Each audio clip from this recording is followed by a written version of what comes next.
The Hitman and Laura Croft learnt their craft at the Sunspot. Surely not.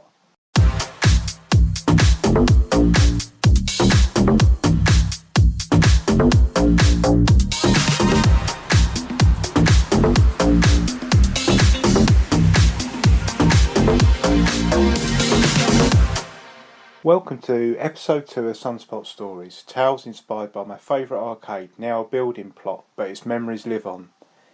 In this episode I catch up with my childhood friend Mark Parker.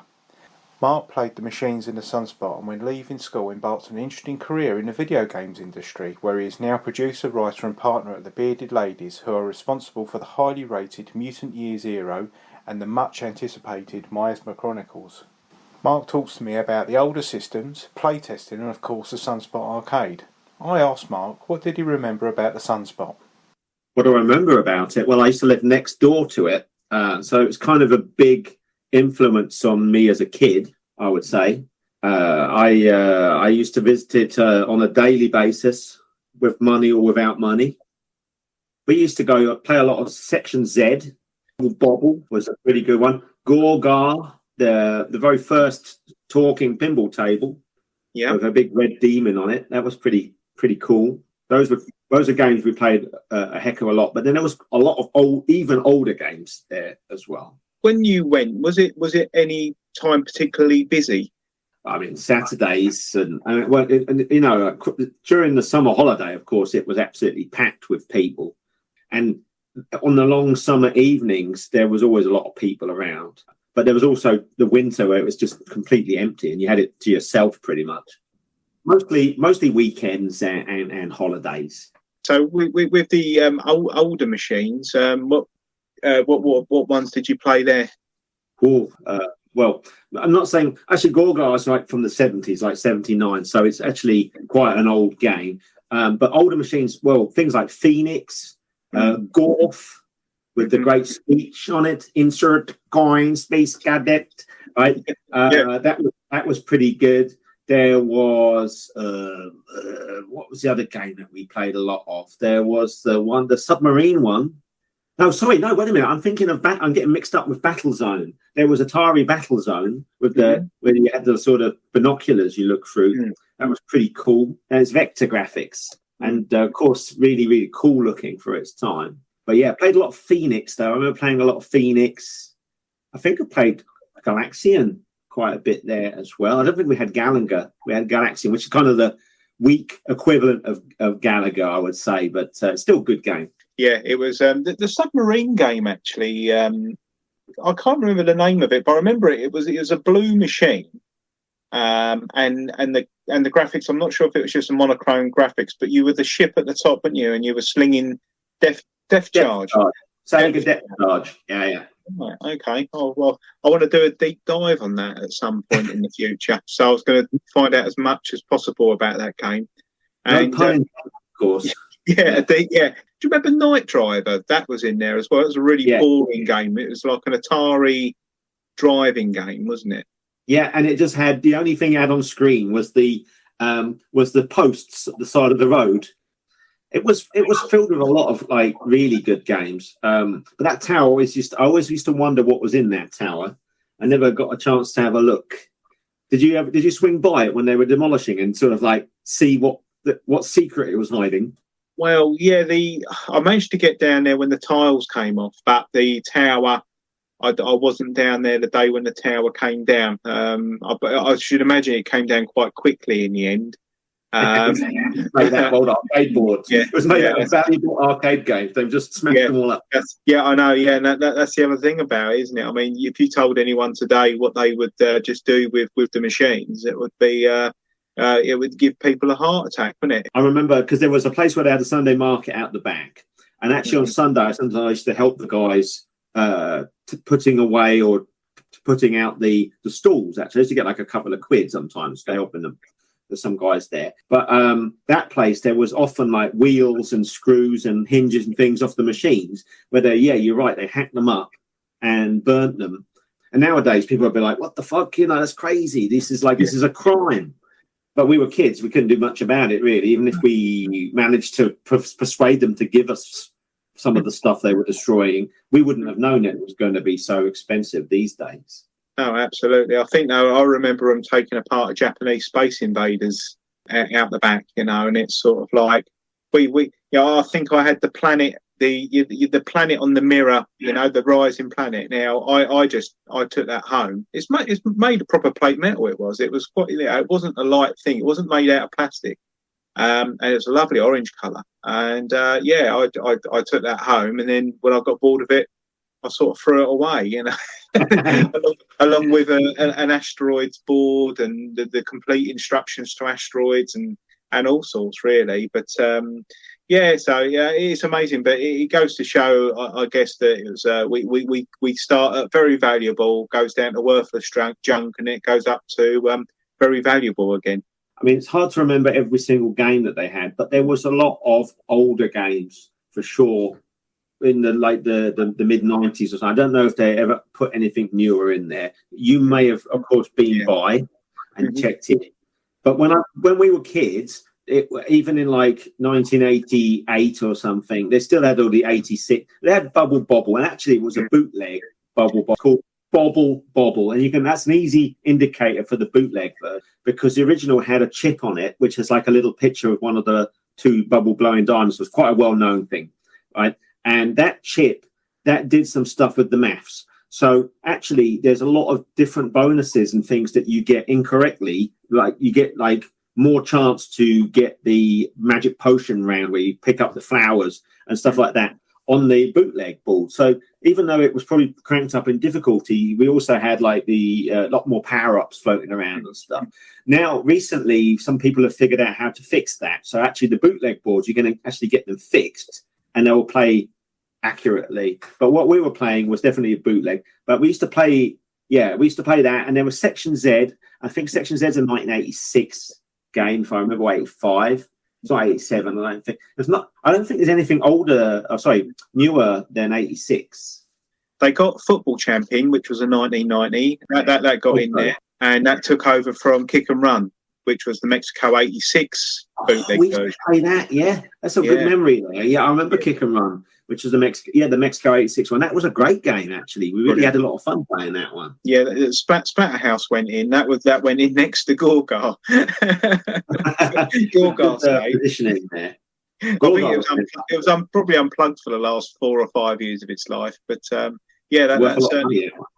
Oh crikey, yeah, that was I think because it was a mechanical one, and like you say, it actually it had voices on it, didn't it? Me, Gorgar, and that heartbeat noise when you were playing it as well. Yeah. So that was, I reckon, that's worth pounds. That's for sure. It's the first pinball table with speech in it, Gorgar.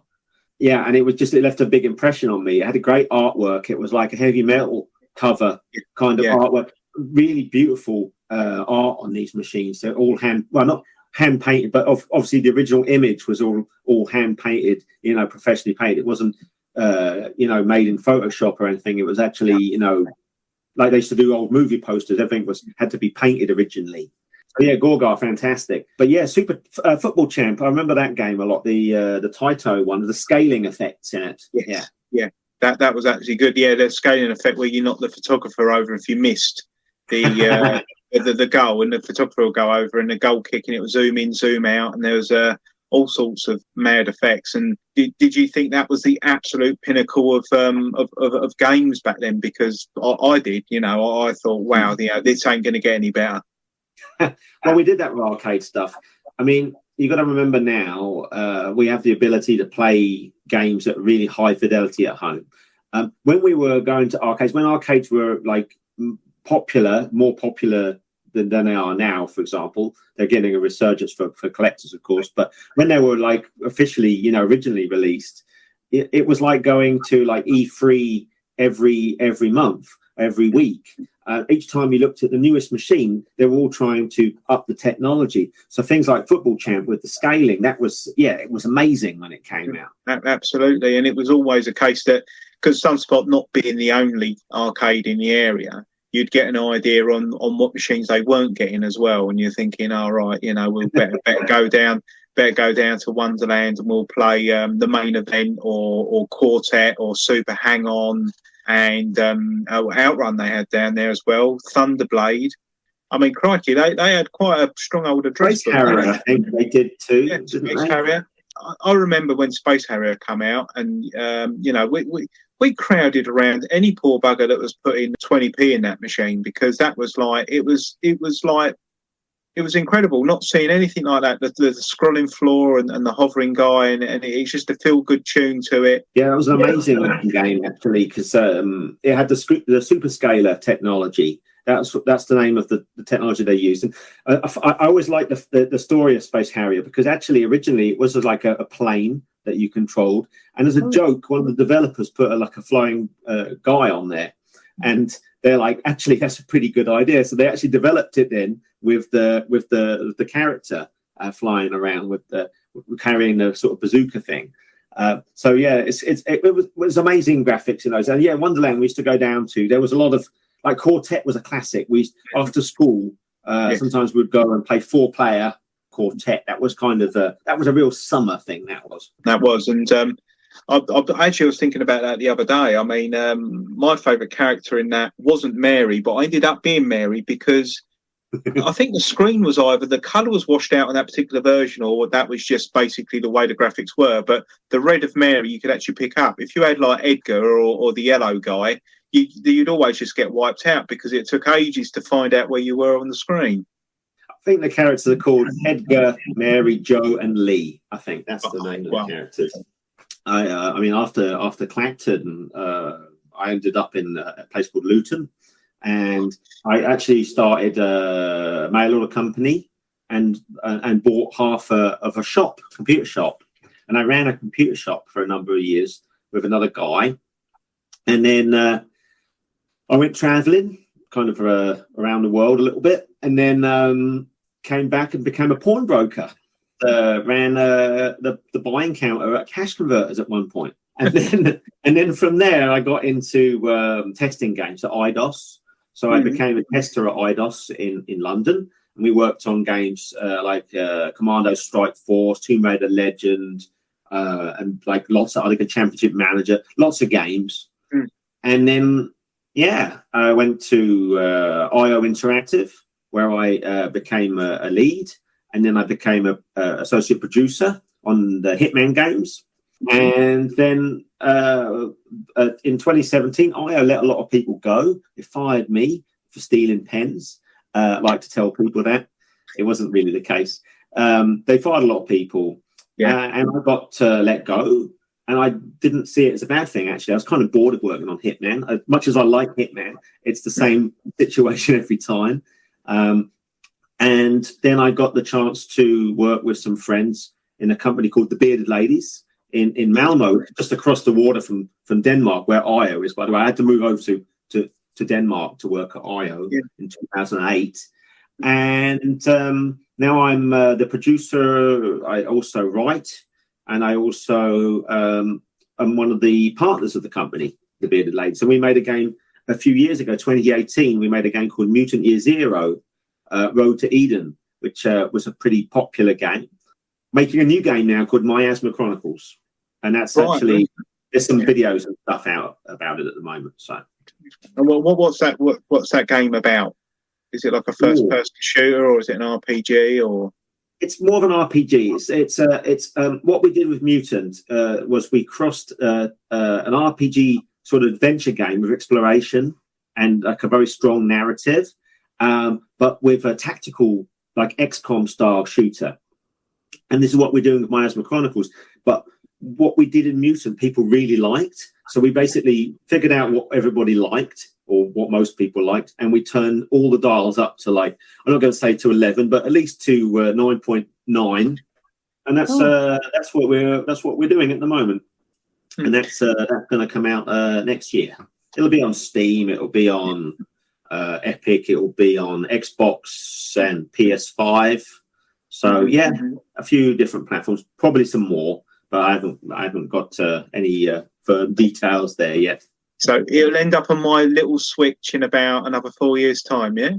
Well, I'll say probably not. I mean, Switch is great. I love the Switch. Don't get me wrong. I play the Switch a lot, and I think the games are fantastic on it. But the problem is trying to cram these huge games on the Switch. No, unfortunately not. If we make a game for the Switch ground up, though, we'd make a good one for sure. Yeah.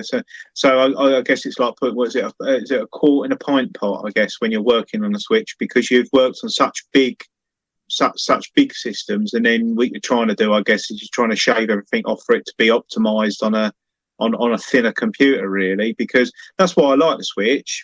Personally, I'm a bit of a casual, and everything. But when you see what the daddy versions are, you can really see what sometimes what allowances have to be made for it to run on a smaller console. Yeah. I mean, the games on the Switch like Super Mario Odyssey and Zelda, they're fantastic games. Kirby, I really enjoyed Kirby Forgotten Land. That was really good. There's some games there that they're designed for the platform, and they really look good, and they really play good, and they're really smooth and nice. So it's not the platform. It's just, in the old days, we used to make games on PC and import them all to console.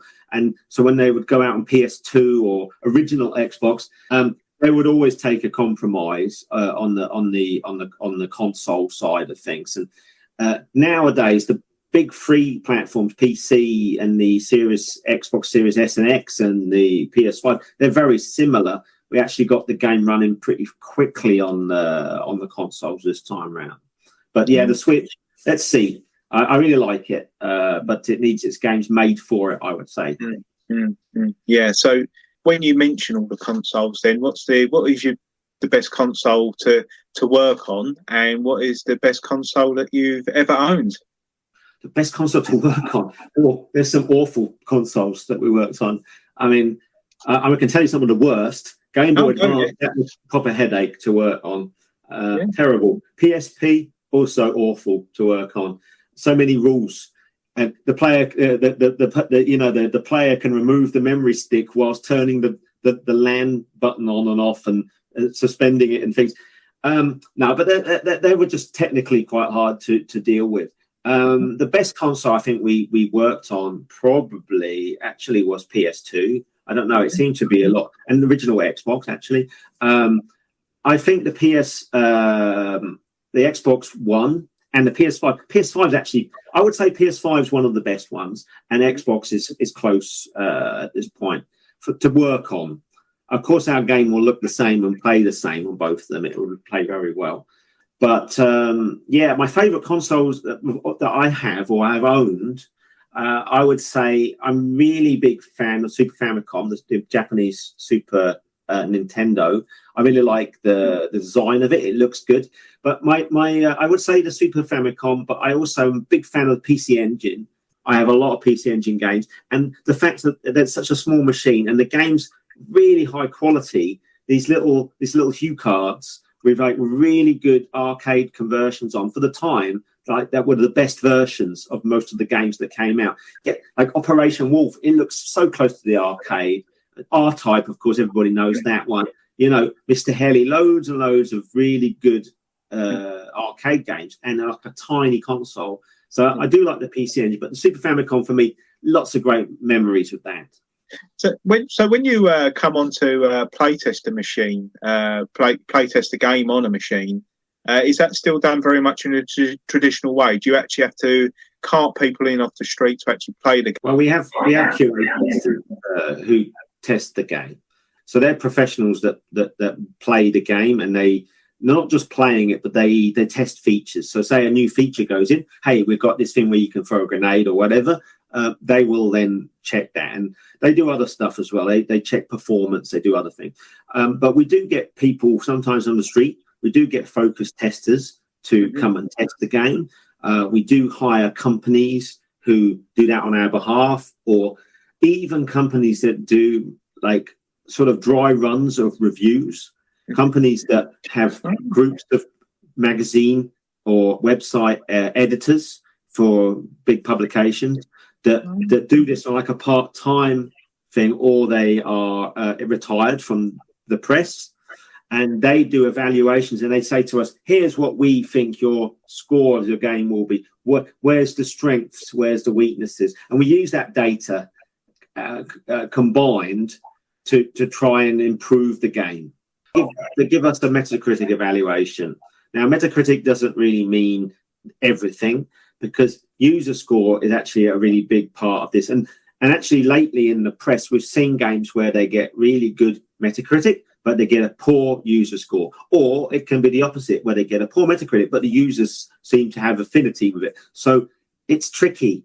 But what we do when we send these, get these reports sent to us, is that we use this information to try and steer us in the right way. They might mention stuff, and then we go, oh, sometimes they confirm stuff that we also thought needs to be confirmed. And if they say something that we already have in mind, it's just a confirmation that we're on the right track with something, at least in this regard. So it's not a silver bullet, but it's definitely something that will help make the best game we can. Of course, we cannot steer like a complete U-turn. So if they said, "Oh, we don't like the main characters," or I think this game should be set, under the sea, and everyone should be driving submarines. Well, they would never say that, but if they did that, we'd be like, "Oh, thanks for nothing." Change the reviewer. That's it. But no, generally, it's constructive criticism that we can work with. It's concerns. It's, do they understand the tutorials? Do they understand the story? These things.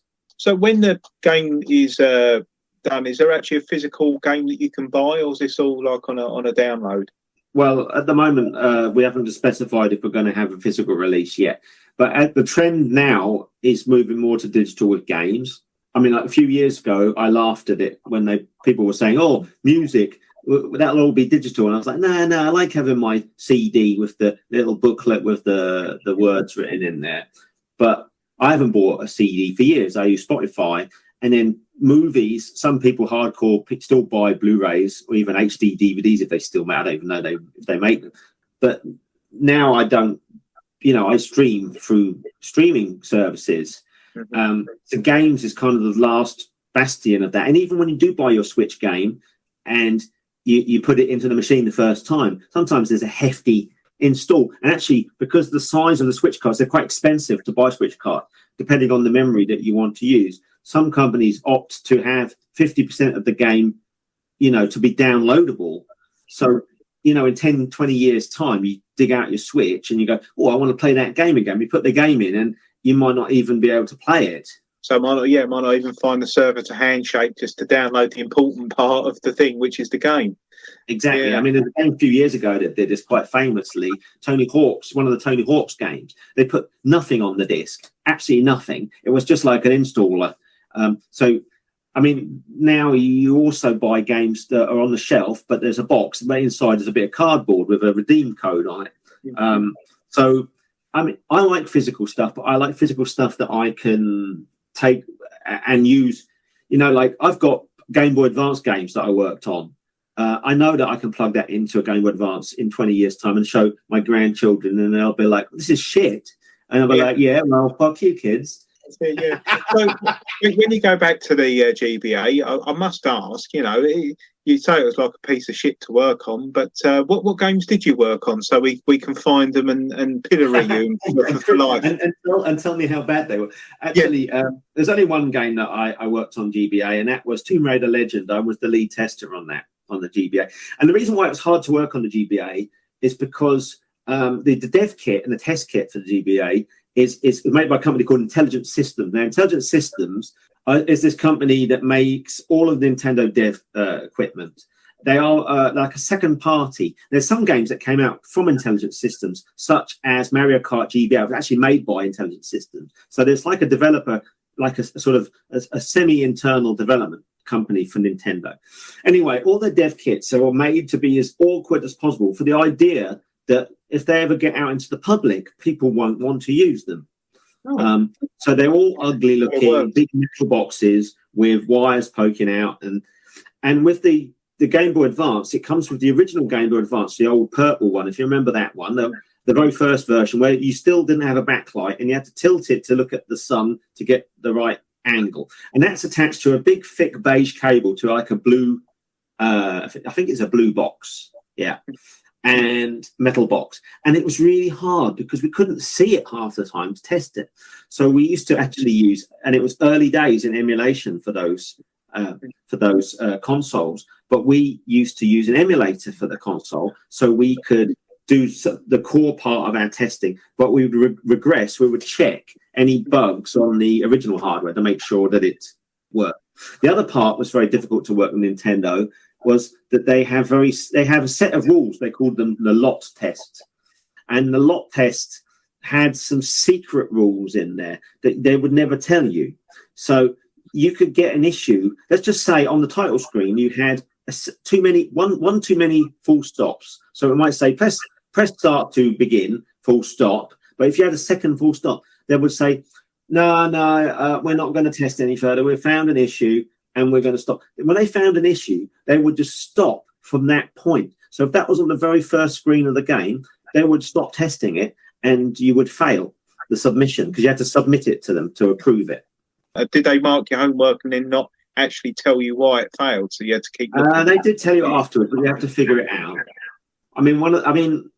They've softened their rules these days because I think their point was they didn't want to be testing the game for the developer. They just want to make sure that the game's approved for their end. And their argument is, you guys should have tested this and you guys should have found issues.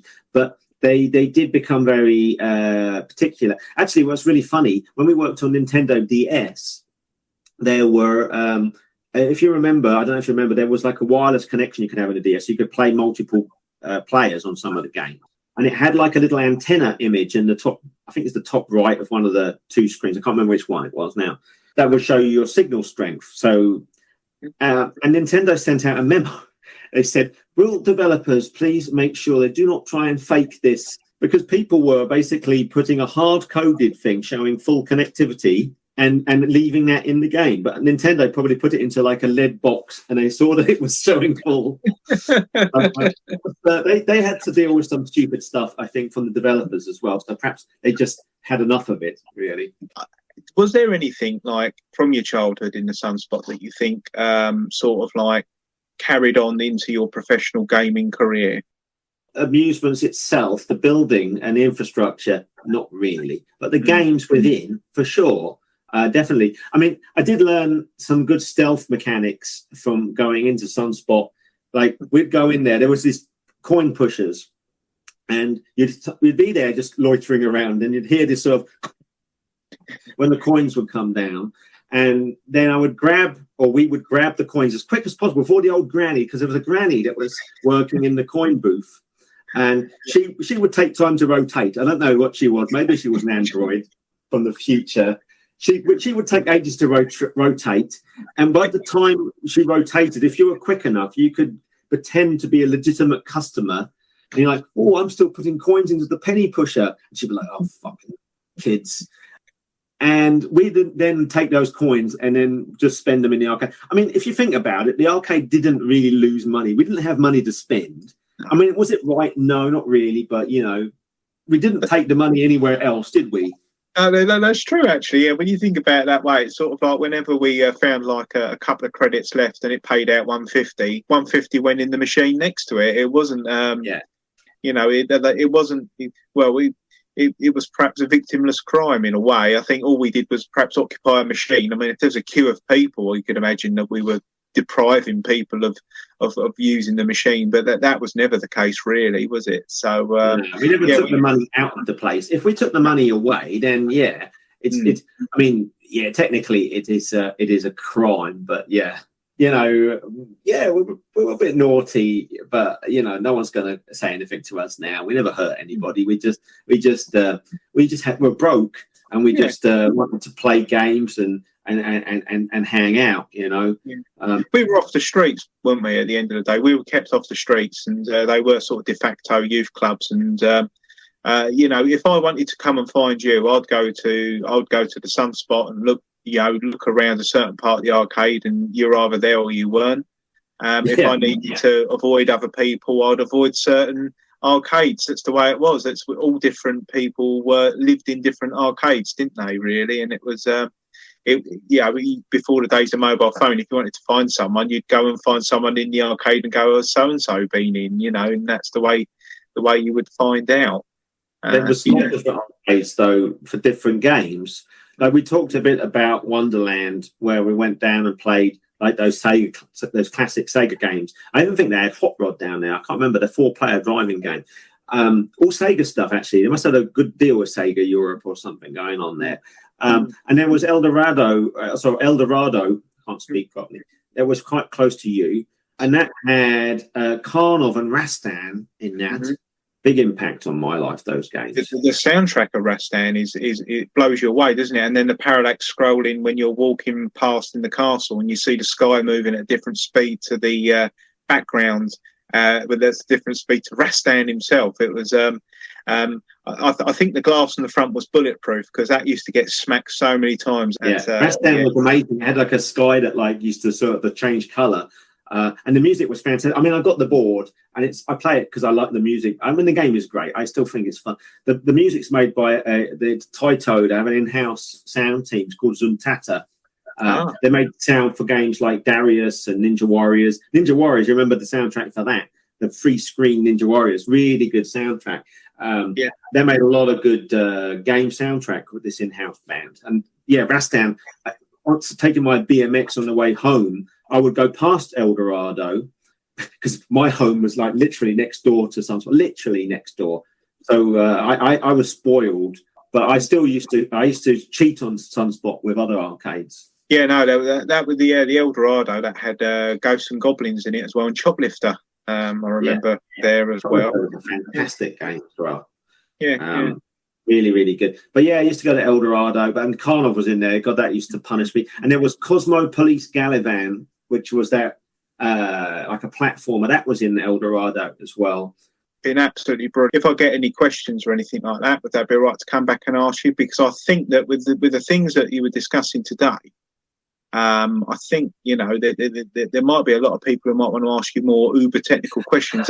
As we're getting older, there might be people who are developing for the GBA and go, bloody hell, what is X, Y, and Z? So would that be all right just to get back in touch? I mean, I'm a developer, but I'm not super technically minded. I mean, I can tell you stories about putting desk fans up in front of CRT screens so I can tell you if they're running at 50 or 60 hertz. People's company Porsches being locked up somewhere in London and they forgot the key, so they got a new one the next week. That's absolutely bonkers. I didn't have one. I didn't even get a company lunchbox, let alone a Porsche. And thanks to Mark there. And that wraps up another Sunspot story. You can find us on YouTube, on Byte High No Limits channel, and also as a podcast wherever you get those from. And if you want to email in, please do. sunspotstories@gmail.com. Until next time, see ya.